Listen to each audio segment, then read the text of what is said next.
No hay profecía que Dios no haya dado y no se haya cumplido. Hoy vamos a empezar a ver el libro de Esdras, un libro impresionante, un libro que nos va a dejar más de poder querer aprender de su palabra. Y una de las lecciones que creo que vamos a ir marcando es el Dios de misericordia, dando oportunidades a su pueblo. Para aquellos que han sido castigados por el pecado, Dios sigue teniendo misericordia para que vuelvan. Hola, ¿cómo estás? Que Dios te bendiga. Mi nombre es Ronnie Mejía y estamos viendo la Biblia capítulo por capítulo. Ya ayer terminamos el libro de Segunda de Crónicas y terminamos con una esperanza en la cual era que se iba a empezar a reconstruir, después del exilio, a empezar a reconstruir el templo, el segundo templo. Bueno, en este punto estamos hablando en el año 538 antes de Cristo. Esta es la fecha, se tiene marcado porque se sabe por el tema del decreto, obviamente. Y aquí es donde se empieza ya el regreso de lo que es el pueblo de Judá, obviamente Judea. En el caso, por ejemplo, de todos estos hombres que estuvieron en exilio. No todos volvieron. Para ponernos en contexto, esto se va a ir marcando. Podemos estar hablando de Esdras, Esther y Nehemías. Serían estos libros, por ejemplo, contemporáneos. En el caso, por ejemplo, antes de esto, serían los libros de Daniel, el libro de Isaías, por ejemplo. Todos esos tiempos están ahí marcados, por ejemplo. Recuérdense que después de estos tiempos vendrán 400 años hasta que se hable allá, este es mi hijo amado. Hasta ahí se volverá a escuchar palabra. Así que estamos ubicándonos en el año 538. Esto para que nos ubiquemos, porque a veces nos cuesta. Miren que a mí también me cuesta ubicarme en los tiempos. Entonces, pero datos interesantes, por ejemplo, Esdras y Nehemías, no se sabe cuál fue primero, pero bueno, se está ahí en esa discusión. Lo importante de acá, creo que más allá de tanta cronología que queramos meternos, vamos a decir así, es ver cómo Dios es un Dios de misericordia.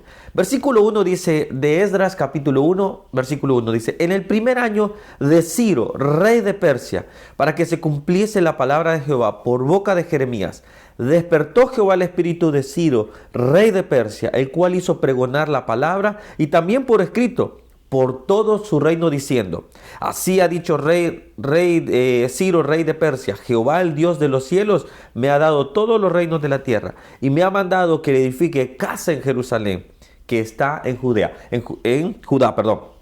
Mire un detalle importantísimo, un rey pagano, un rey que no es del pueblo de Dios, un rey que no tiene nada que ver, es usado por Dios.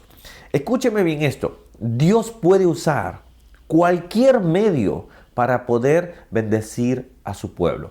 Dios puede usar cualquier medio para poder cumplir su obra, su propósito. Eso no lo tengan en duda. ¿Por qué? Porque Dios estaba usando a Ciro para poder llevar al pueblo, un rey que, vuelvo a decir, era pagano, era totalmente excluido de todo el pueblo de Dios, pero Dios lo estaba usando para que su segundo templo fuera reconstruido.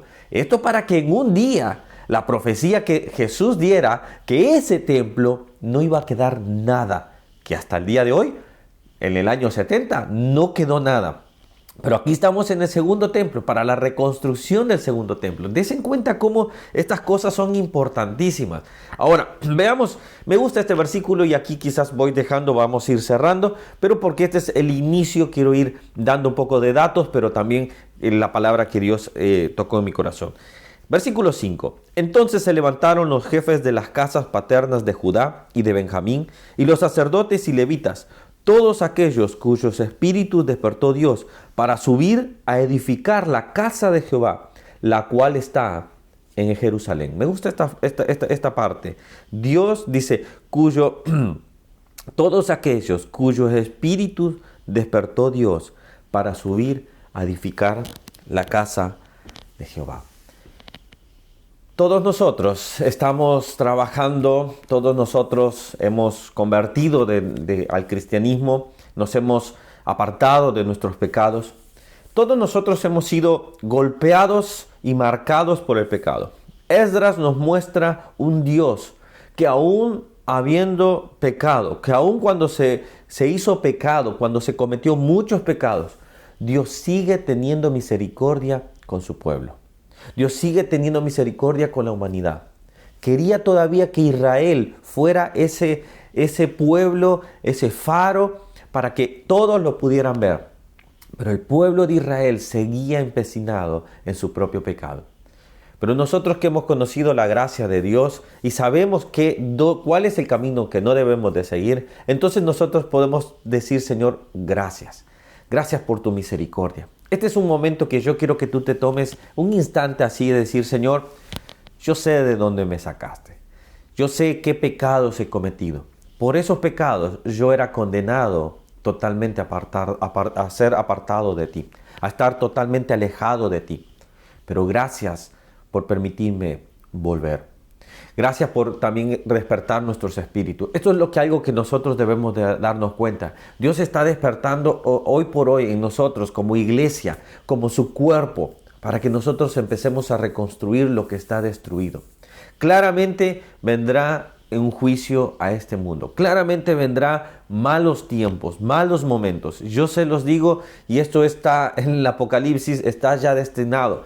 Pero todos nosotros podemos ayudar a que otros puedan reconstruir, no un templo físico, no un templo donde sea solo de piedras, que podemos, nosotros en nuestra iglesia estamos reconstruyendo, estamos construyendo, estamos armando todo el templo. Pero lo más importante que debemos de construir son la vida de las personas que están destruidas, aquellos quebrantados. Jesús dijo, yo vine para pregonar esperanza, vida, a aquellos que espíritu quebrantados, a los ciegos, a los enfermos, a los pobres, todos aquellos que necesitan darse cuenta de su bancarrota espiritual en sus vidas. ¿Cuántos de nosotros éramos en bancarrota? Bueno, Dios nos ha permitido reconstruir nuestras vidas en su poder, en la salvación que Cristo nos dio. Si tú eres uno de ellos, da gracias a Dios. ¿Sabes por qué? Porque Dios ha despertado tu espíritu para que te des cuenta que tienes que reconstruir. Ellos reconstruyeron un templo. Eso era. ¿Saben cuántos volvieron? 50,000 nada más. 43,000 personas y 7,000 servidores.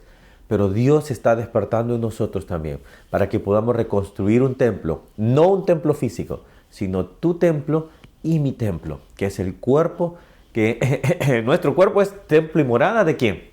Del Espíritu de Dios. Bueno, que Dios les bendiga. Dejamos acá. Mañana seguimos más con Esdras y seguimos aprendiendo de su palabra. Que Dios les bendiga y nos vemos el día de mañana. Chao, chao.